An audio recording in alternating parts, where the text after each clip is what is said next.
Let's start with the Layers tab. Layers are very handy as they allow you to keep different elements of your artwork separated and easily editable. Every time you add a shape, it's going to be displayed on a separate sublayer. Layers can be rearranged by clicking and dragging, and you can also swipe left on each layer to duplicate it, rename it, or delete it. You're already familiar with the Properties tab. It becomes active once you select an object and displays properties for this particular type of asset. Precision tab exists to make your workflow easier with the help of grid and guides. You can toggle a square or a dotted grid, add rulers, and create guiding lines by dragging from the top of rulers to a place on your artboard where you want your guide to be. You can also adjust the color of the guides to your own liking. Combine Shapes tab is handy when you have several shapes overlapping, and to activate it you need to select more than one shape.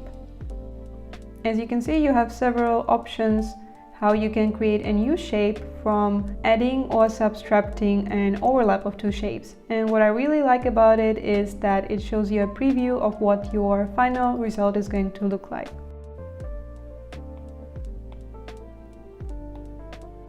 The Edit tab is another place where you can duplicate and delete your shapes.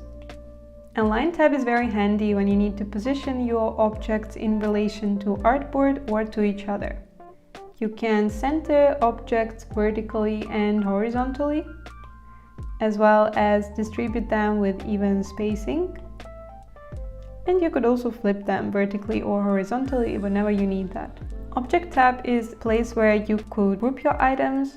You can also make a clipping mask if you want to display an underlying object only within a certain area, the so-called mask. Type tab gives a few more options to work with text. Path tab is another place where you can find all the functions helpful when working with pen tool. And one more interesting feature is the repeat function, which allows you to create pretty cool symmetrical patterns. You can duplicate objects in a set quantity and adjust it by dragging this little slider on the right. You can switch between radial pattern, grid pattern, mirror symmetry. With the blend tool, you could, for example, blend two shapes of different colors together to create a cool gradient effect.